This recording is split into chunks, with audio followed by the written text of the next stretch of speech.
Hi hello నమస్తే my YouTube family, ఎట్లున్నారో అందరూ మంచిగా ఉన్నారా? నేను కూడా మంచిగా ఉన్నా. Welcome back to my channel Vedant Telugu traveller.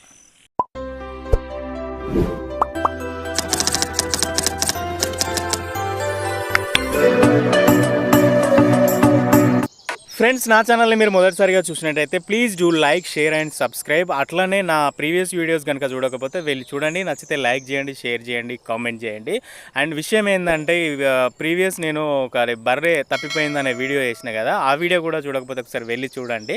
So దానికి సింకుగా ఇది అన్నట్టు. సో బర్రె ఈనిందని చెప్పిన కదా, సో అదే బర్రెకు ప్రాబ్లం ఏంటంటే పొదుగు దగ్గర రొమ్ము ప్రాబ్లం అయింది. అయితే దుడ్డే పాలు తాగేటప్పుడు దాని పన్ను తాకి కొంచెం ఆ రొమ్ము అనేది ప్రాబ్లం వచ్చింది. సో విషయం ఏంటంటే అది బాగా డ్యామేజ్ అయింది. సో మేము చూసుకోలేదు, కొంచెం లేట్ అయింది. అందుకే ఇప్పుడు డాక్టర్ని పిలిపించినాం అన్నట్టు. సో డాక్టర్ వచ్చిండు. ఇట్లా దీన్ని కట్టేయడానికి నానా తిప్పలు పడ్డాము, అసలు దొరకలేదు. మొత్తం మీదనైతే దొరికింది. ఇంతసేపు అది ఎందుకు చూపెట్టినామంటే దా గుంపులా ఇది ఎక్కడుందా అనేది కూడా దొరకలేదు. సో లెంకేసరికి కొంచెం టైం అట్లా అయిపోయింది అన్నట్టు. మొత్తం మీద దొరికింది. ఇట్లా దొరికిన తర్వాత చాలా కష్టం మీద దీంట్లోకి అయితే వచ్చింది. సో ఇట్లా నేను పట్టుకొని ఉన్నాను అన్నట్టు. అట్లా పట్టుకుంటేనే అట్లా వర్కౌట్ అవుతుంది, లేదంటే లేదు. డాక్టర్ వచ్చేసి ఇప్పుడు దీనికి ఒక ఇంజక్షన్లు ఇచ్చిండు. ప్రాబ్లం కొంచెం గట్టిగా ఉంది కాబట్టి ఒక 3 ఇంజక్షన్స్ అయితే ఇచ్చిండు. అది పుండులాగా తయారైంది. సో అది తగ్గాలంటే మాత్రం తప్పదు అన్నట్టు. 3 ఇంజక్షన్లు పడ్డాయి, ఒక్కటి కాదు. సో ఫైనల్గా అయితే అది ఓకే అయితే ఓకే.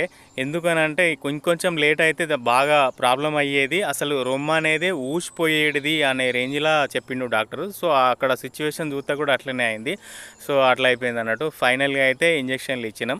ఇంకా ముచ్చట ఏంటంటే, పాలిచ్చే బర్రెలకి ఇంజక్షన్లు ఇచ్చినప్పుడు పాలు అనేటివి తక్కువ అవుతాయంట. సో పాలు తక్కువ అవుతాయని మనం దాని ప్రాబ్లమ్ని అర్థం చేసుకోకుండా ఉండకపోవడం కరెక్ట్ కాదు కదా. అసలు పాలద్దు ఏమద్దు, బర్రె ఒకటి ఉంటుంది సరిపోతుంది అని చెప్పేసినాం. మాకు ఇస్తే ఇచ్చింది సార్, లేకపోతే లేదు. మొత్తం మీదనైతే మాకు ఇంజక్షన్లు వేయండి అని చెప్తే వేసేసిండు. మొత్తం మీద పాలు తక్కువ అవుతాయట. సో నో ప్రాబ్లం, దాని ఏముంది, అది బాగుంటుంది కదా.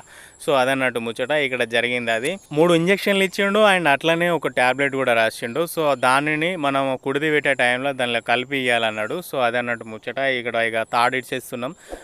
కట్టేసేటప్పుడు అయితే బాగా ఇబ్బంది అయింది, పర్లేదు మంచిగా నీళ్ళు నిలబడ్డది. అసలు నేనైతే అనుకోలేదు అది దొరుకుతుందని. మొత్తం మీద డాక్టర్కి టెక్నిక్స్ ఉంటాయి కదా. సో ఆ టెక్నిక్తో దాన్ని లోపలికి కలిసేటట్టు చేసి మొత్తం మీద కట్టేసి దానికి ట్రీట్మెంట్ చేసిండు. ఓకే ఫ్రెండ్స్, ఇక ట్రీట్మెంట్ అయిపోయింది కాబట్టి ఇక తాడిప్పేస్తున్నాం. విషయం ఏంటంటే, మీకు కనుక బర్రెలు ఉంటే మాత్రం చాలా జాగ్రత్తగా దుడ్డే పాలు తీకేటప్పుడు అయితే దాన్ని చూసుకోండి. ఎందుకనంటే పళ్ళు షార్ప్ ఉంటాయి కాబట్టి ఆ రొమ్ములకి కోసుకుపోతాయి అన్నట్టు. సో అట్లా డ్యామేజ్ అవుతుంది. ఇప్పుడు మాకు జరిగింది ఇదే అన్నట్టు.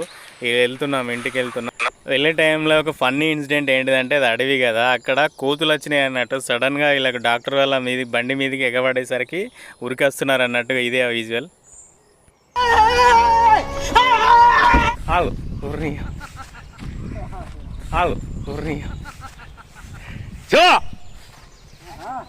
ఏమైంది? వాళ్ళు మనూరోలే ఏమనకు.